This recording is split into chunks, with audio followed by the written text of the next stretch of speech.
ભારત માતા કી કેમ ભાઈ અમદાવાદ વાળાના અવાજને શું થઈ ગયું છે? ભૂપેન્દ્રભાઈ સાહેબ 1500 કરોડના કામ લઈને આવ્યા છે ને આવો અવાજ? મારી સાથે બંને હાથ ઉઠાવો, જરા ઉઠાવો બધા બંને હાથ. કોમનવેલ્થને સફર કરવાના સંકલ્પની મુઠ્ઠી ભીંચે અને પ્રચંડ અવાજથી બોલીએ, ભારત માતા કી વંદે વંદે. મંચ પર ઉપસ્થિત આજ વિસ્તારના ધારાસભ્ય અને ગુજરાત રાજ્યના લોકપ્રિય મુખ્યમંત્રી શ્રીમાન ભૂપેન્દ્રભાઈ પટેલ, શહેર ભાજપના અધ્યક્ષ મહોદય, ગુજરાત સરકારના શહેરી વિકાસ મંત્રી કનુભાઈ દેસાઈ, ઋષિકેશભાઈ પટેલ, પ્રભારી મંત્રી અમદાવાદ શહેર બહેન દર્શનાબેન વાઘેલા, રાજ્યમંત્રી ગુજરાત સરકાર પ્રતિભાબેન જૈન, મેયર અમદાવાદ, મારા સાથી સંસદ સભ્ય શ્રી હસમુખભાઈ પટેલ, શ્રી દિનેશભાઈ મકવાણા, એમના મતક્ષેત્રના પણ અનેક કામોનું આજે લોકાર્પણ અને ભૂમિપૂજન થયું છે. ડેપ્યુટી મેયર જતીનભાઈ પટેલ, સંસદ સભ્ય શ્રી નરહરીભાઈ અમીન, સ્ટેન્ડિંગ કમિટીના ચેરમેન દેવાંગભાઈ દાણી, ધારાસભ્યશ્રીઓ, સાબરમતીના ધારાસભ્ય ડોક્ટર હર્ષદભાઈ પટેલ, વેજલપુરના ધારાસભ્ય શ્રી અમિતભાઈ ઠાકર,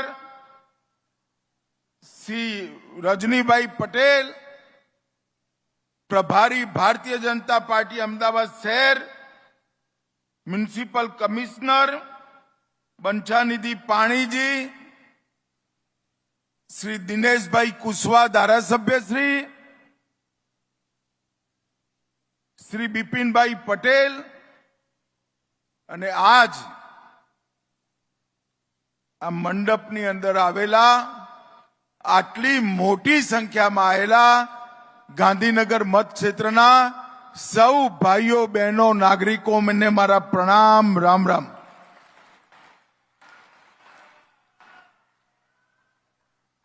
અત્યારે તમે જ્યાં બેઠા છો ત્યાં 2-2.5 વર્ષ પછી સેંકડો જુવાનિયાઓ અનેક પ્રકારની રમત રમતા હશે એવું ખેલ સંકુલ અહીંયા પર બનાવવામાં આવે છે.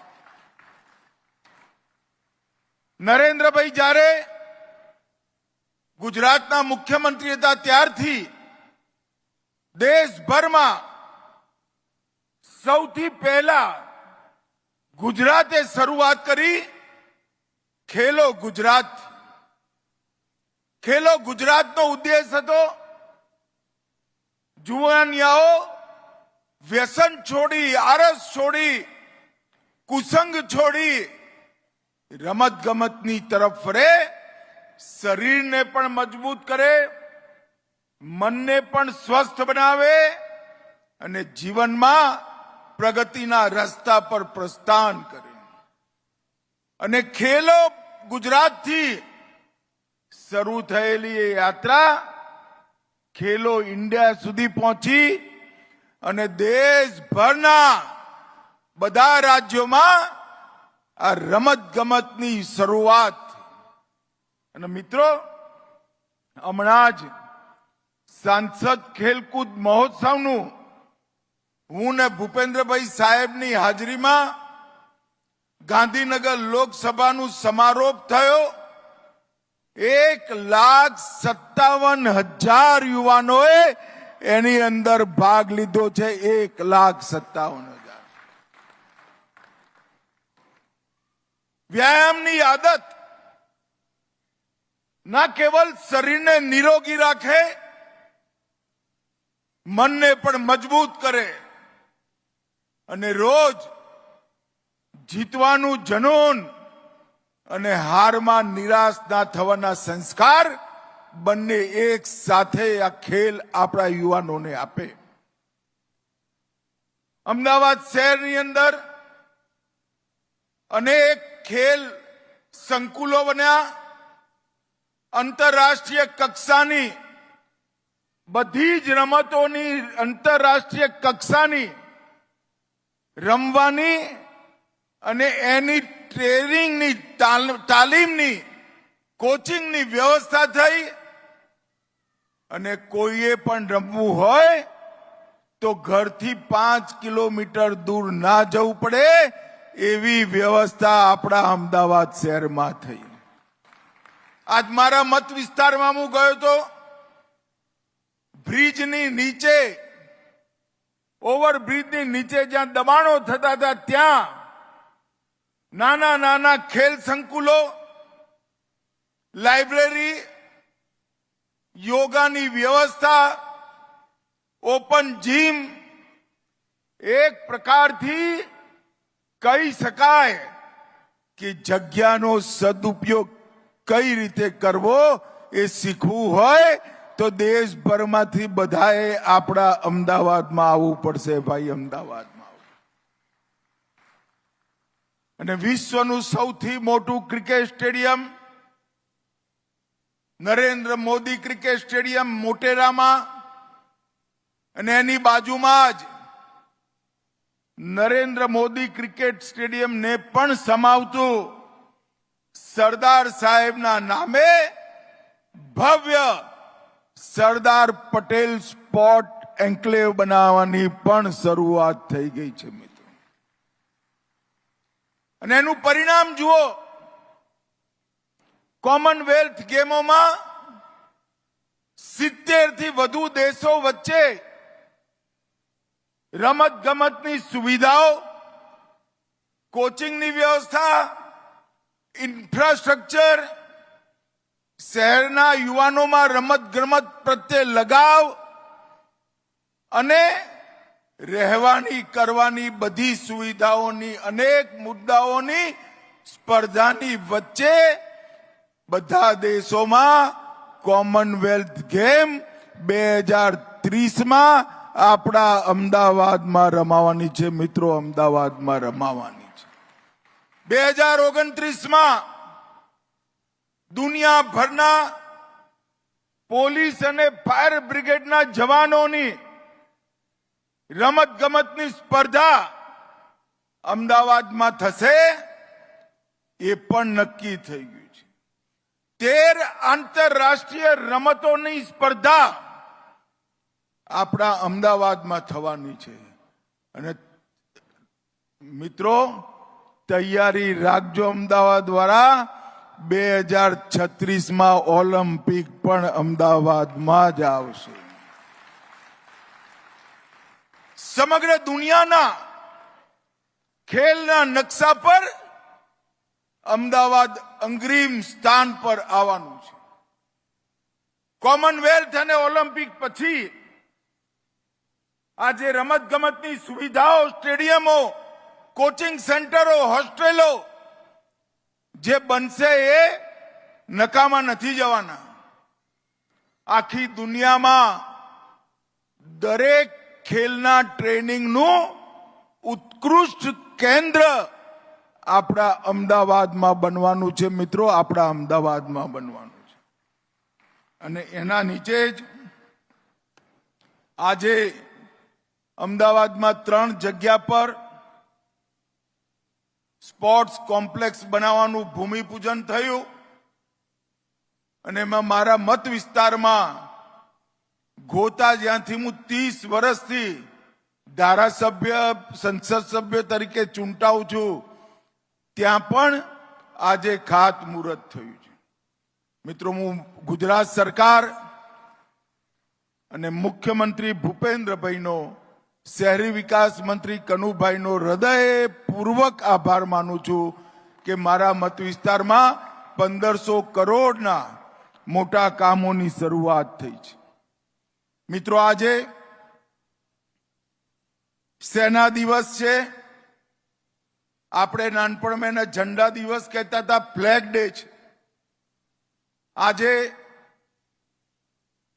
દેશની ત્રણેય સીમાઓ, થલ સીમા, જલ સીમા, વાયુ સીમા, એની સુરક્ષા કરતી આપણી ત્રણેય સેનાઓના જવાનોના બલિદાનને બિરદાવવાનો કાર્યક્રમ છે. એમના રિટાયરમેન્ટ પછીના જીવન માટે, કલ્યાણ માટે યોગદાન આપવાનો કાર્યક્રમ છે. એ તબક્કે હું આઝાદીથી અત્યાર સુધી ભારત માતાની સુરક્ષા કરતા કરતા જેમને સર્વોચ્ચ બલિદાન આપ્યું છે એ સૌ સેનાના જવાનોને હૃદયપૂર્વક પ્રણામ કરી શ્રદ્ધાંજલિ આપવા માંગુ છું. મિત્રો, આજે 1500 કરોડના કામો, એમાં 26 કરોડના લોકાર્પણ, 30 કરોડના ખાતમુહૂર્ત અને 2 આવાસનો ડ્રો, કુલ 58 કામો આજે આ એક જ મંચ પરથી થવાના છે. અને 1500 કરોડ રૂપિયા આપણા વિકાસના બજેટની અંદર ઉમેરાવાના છે. હમણાં ફિલ્મમાં આપણે જોયું, વિકાસનો કોઈ પણ આયામ છૂટી નથી જતો. અને મિત્રો, આ નરેન્દ્રભાઈએ શરૂઆત જે કરી હતી એ શરૂઆતને ભૂપેન્દ્રભાઈએ ચાલુ રાખી છે. અને એનો સૌથી વધુ ફાયદો આપણા અમદાવાદની ત્રણેય સીટો અને વિશેષ કરી ગાંધીનગરની લોકસભા સીટને થયો છે. એટલા માટે હું આ મંચ પરથી ગાંધીનગર લોકસભા ક્ષેત્રના સૌ મતદારો વતી આપણા વડાપ્રધાન નરેન્દ્રભાઈ અને આપણા મુખ્યમંત્રી શ્રી ભૂપેન્દ્રભાઈનો હૃદયપૂર્વક આભાર માનવા માંગુ છું. મિત્રો, હમણાં 2025નો વર્ષ પૂરું થવાની ચર્ચા ચાલે છે. 2024ની લોકસભાની ચૂંટણી અને ત્યાંથી લઈ 25 સુધી ભારતીય જનતા પાર્ટી માટે આ સમય વિજય જ વિજયનો સમય રહ્યો. 2024ની લોકસભાની ચૂંટણીઓમાં સતત ત્રીજી વાર આપણા નેતા નરેન્દ્રભાઈ આ દેશના વડાપ્રધાન બન્યા. અનેક દશકો પછી કોઈ વ્યક્તિ ત્રીજી વાર વડાપ્રધાન બન્યો હોય એવો રેકોર્ડ આપણા નરેન્દ્રભાઈએ કર્યો. અને એના પછી મહારાષ્ટ્ર, હરિયાણા, દિલ્હી અને છેલ્લે બાકી રહી ગયું હતું તે બિહારમાં પણ કોંગ્રેસનો સફાયો થઈ. 2/3 બહુમતીથી બિહારની અંદર ભારતીય જનતા પાર્ટી અને એનડીએના સાથી પક્ષોની સરકાર થઈ. અને રાહુલ બાબા હજીએ ક્યારેક ઈવીએમ નો વાંક કાઢે, ક્યારે મતદાતા સૂચિનો વાંક કાઢે. રાહુલ બાબા, ના ઈવીએમ ખરાબ છે, ના મતદાતા સૂચિ ખરાબ છે. દેશની જનતા કોંગ્રેસને સ્વીકારતી નથી, કોંગ્રેસના સાથી પક્ષોને સ્વીકારતી નથી. એનું આ પરિણામ. અને હું આજે આ મંચ ઉપરથી મમતાબેન અને સ્ટાલિનજીને કહેવા માંગુ છું, તૈયારી રાખજો. બિહાર પછી બંગાળ અને તામિલનાડુમાં પણ એનડીએ નો વારો છે, ભાજપનો વારો છે.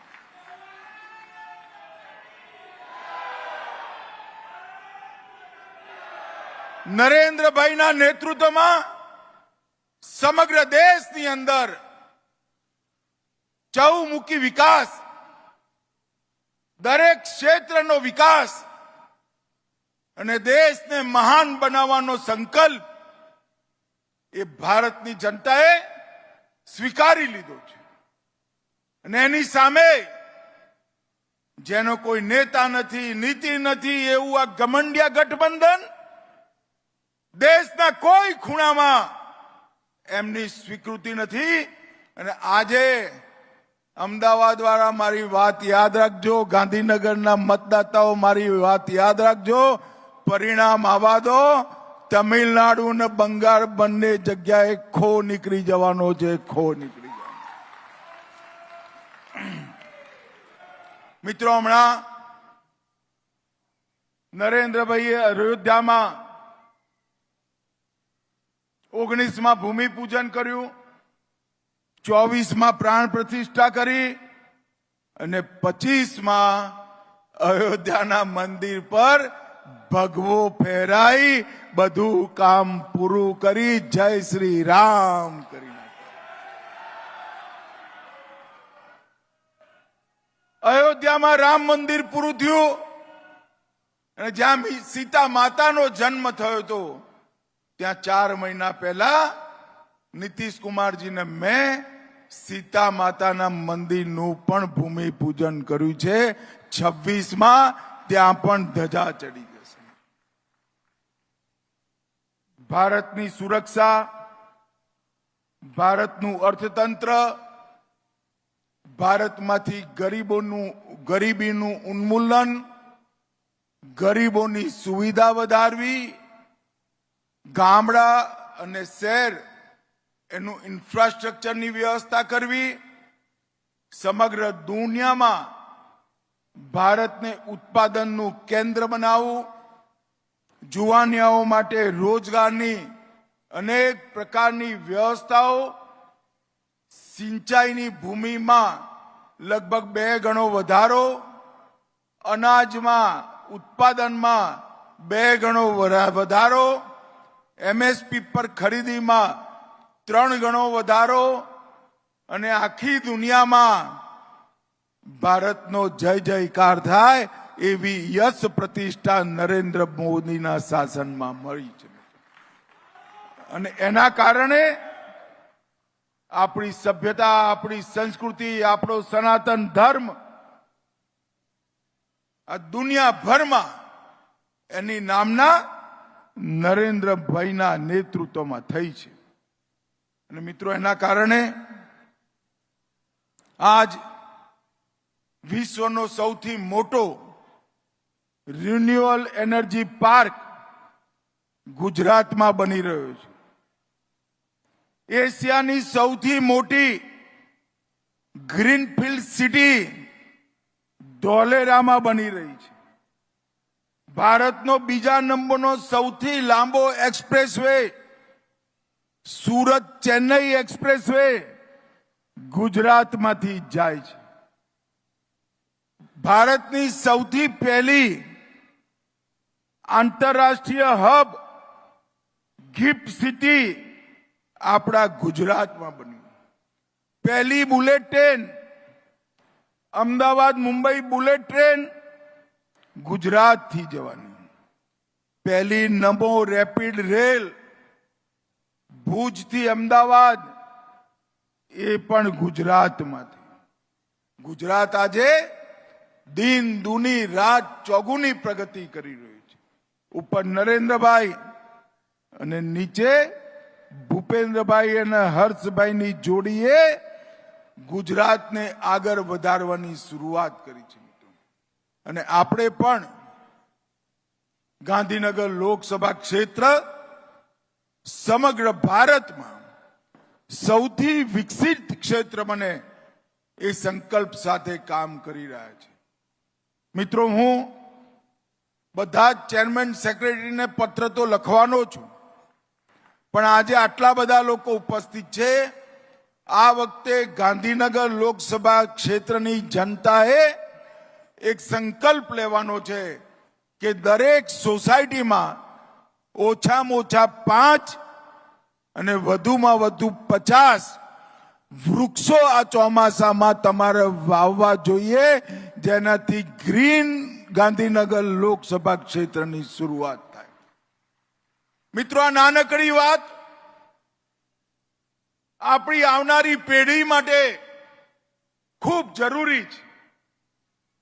ચોખ્ખી હવા, સહન થાય એટલી ગરમી અને સાથે પક્ષીઓના કલરવથી બધા જ પ્રકારના ટેન્શનો દૂર થાય એવું વાતાવરણ બનાવવું હોય તો વૃક્ષારોપણ સિવાય કોઈ ચારો નથી. છેલ્લા 5 વર્ષમાં ગાંધીનગર લોકસભા ક્ષેત્રના ગ્રીન એરિયામાં 13.6% વધારો થયો છે. પરંતુ એનાથી સંતોષ નથી માનવાનો.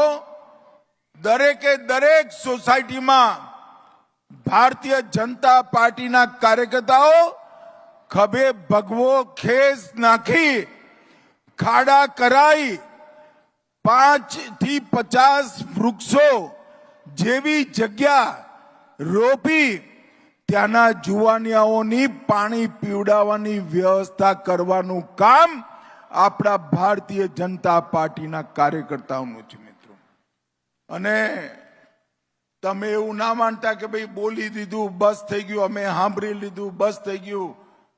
આ વખતે ઉનાળામાં હું પાછળ પડી જવાનો છું, તમે યાદ રાખજો બધા. એટલે અત્યારથી સૌ કાર્યકર્તાઓ કમર કસે, પોતાના વોર્ડમાં દરેક સોસાયટીમાં 5 વૃક્ષ વવાય એવી જગ્યા શોધે. 5 થી 50 વૃક્ષ માટે અત્યારથી મ્યુનિસિપલ કોર્પોરેશનમાં રજીસ્ટ્રેશન કરાવે. જુવાનિયાઓની એક ટીમ સોસાયટીને ફ્લેટમાં તૈયાર થાય, જે 5 વૃક્ષોનું જતન એમનાથી ઊંચા વૃક્ષ ના થાય ત્યાં સુધી કરે. એકવાર છોડને તમારાથી ઊંચો કરી લો ત્યાં સુધી તમે ધ્યાન રાખજો, પછી તમારી પેઢીઓ સુધીનું ધ્યાન એ વૃક્ષ તમારી પેઢીઓનું ધ્યાન રાખશે.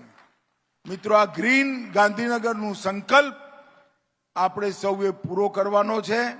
હું તમારી સાથે ખભે ખભો મિલાઈ ગાંધીનગર લોકસભાના દરેક કાર્યકર્તા કરતા વધારે મહેનત કરવાનો છું. પરંતુ આ વખતે કોઈ સોસાયટી, કોઈ ફ્લેટ, કોઈ કોલોની ના રહી જાય જ્યાં આગળ 5 થી ઓછા વૃક્ષો આપણે વાયા ના હોય.